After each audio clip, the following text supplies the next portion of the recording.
Hi guys, and welcome to my review of One Piece chapter 923, which is 2 days later than I promised it would be, because, I got the live reaction episode quickly, which means that I inevitably cannot keep my promise about the reviews, but here we are. I don't have too much to say about this chapter because it was very action heavy and it did go more or less according to what I predicted in my previous review. Um, it was still a great chapter though. The action sequences were really really good. It was really really nice to see this kind of fight happen, because I did say I want this to be like we have had a lot of other times where Luffy has to go up against his opponent a couple of times before he gets to the stage where he can defeat them.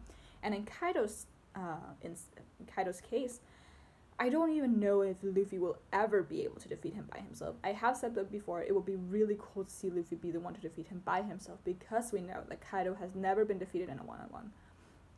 But realistically, I would love a Straw Hat team up against Kaido. It would be absolutely amazing. I know a lot of people want the Supernovas to band together and fight. Like, we already have so many here. We have Luffy, Zoro, Law, Kid, Killer, Hawkins, Apu is somewhere out there, and probably a couple others could make an appearance. Um, but personally, I don't want that. I feel like it's so cliche to have all these rookies band together against one common enemy. I would much rather have everyone fighting different sides, um, and have, because our main characters are the Straw Hats, I would rather have them fight together against Kaido, because I think that would be really great, and we would have a basis for some really really good teamwork that we wouldn't have with the other rookies, because they don't know each other.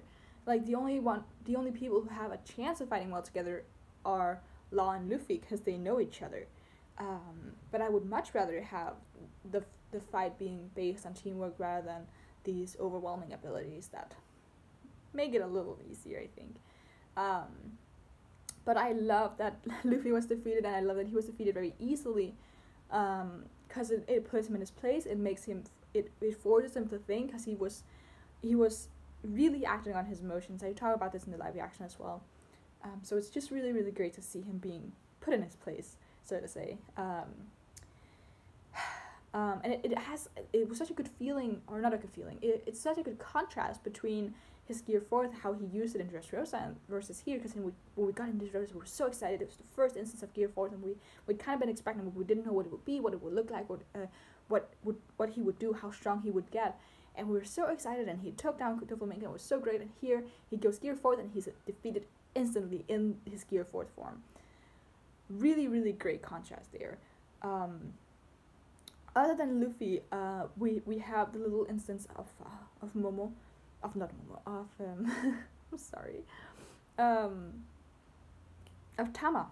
Um, Someone pointed out that obviously she can't be dead because Speed is still under her influence, and she wouldn't be under her influence if she was dead or unconscious. So she's still out there, conscious somewhere. I'm interested in seeing what exactly happened there, because it felt like Kaido came to kill them, but B didn't happen. So I want to see more of what happened there, even though it's going to be heartbreaking. But Tama is alive and surviving, so great. I really, when Luffy had that moment of I should have been there, I should have protected her, that was definitely the most emotional part of this chapter for me. It was seeing Luffy so protective of this little girl, and seeing him fail. It brings back those memories of Ace, and when he felt like he'd failed after the war. It was heartbreaking. Um, but yes, just a really really solid chapter. You could really really feel Luffy's emotions in this chapter. In a way, like Luffy always connects well with the audience. I say as if it's this figure skating.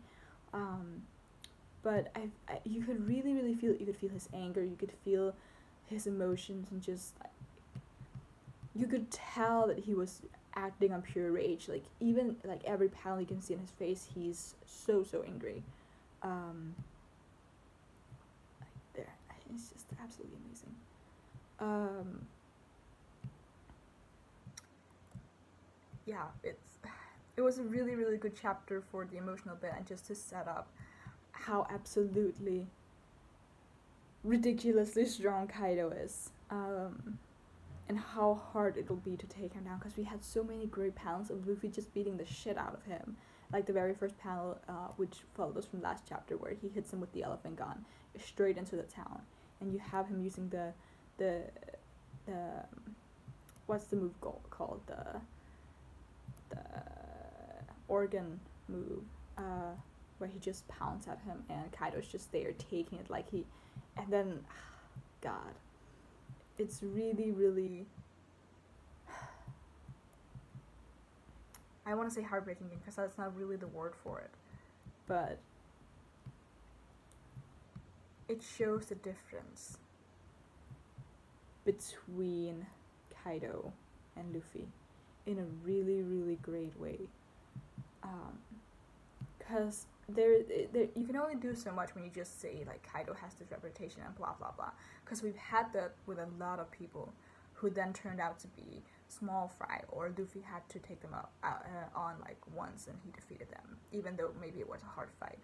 But you have these few instances where you have these people who have a great reputation and they just live up to it. And the final line where Luffy says he'll be the Pirate King, and Kaido's just like, you don't even, like, you won't make it, not like this. Just amazing. Kaido doesn't even look drunk by the end here. He looks angry, and I mean, I want to know what's gonna happen with Luffy, because obviously he's not gonna die, right? That would be a really weird way to end the series.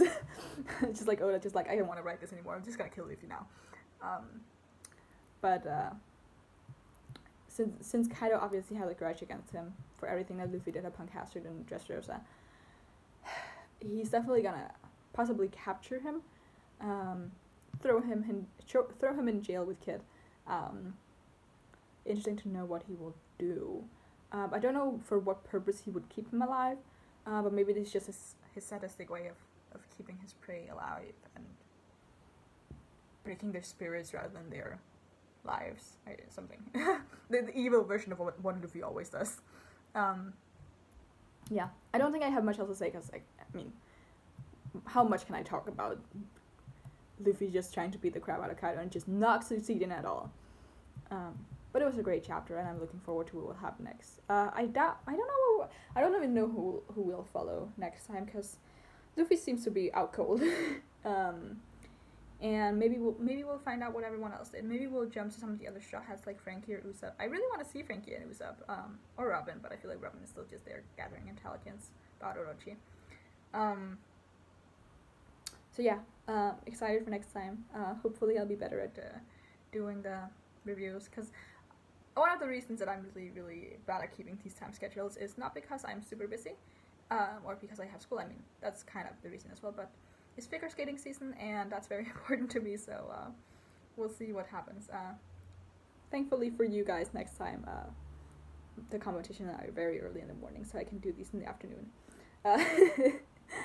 But yeah, blame figure skating for my bad timekeeping, but I'll try my best, and as soon as the Grand Prix season is over, I'll be better. So yeah, yeah, this is gonna be my review, so you can leave a comment what you thought of the chapter. I already gotten a lot of comments last time. I'll come back to respond to all of those who have really good theories and really, really nice opinions about the previous chapter. I just haven't had time, but I have read all of them. And you can subscribe if you want to see more, and until next time, bye!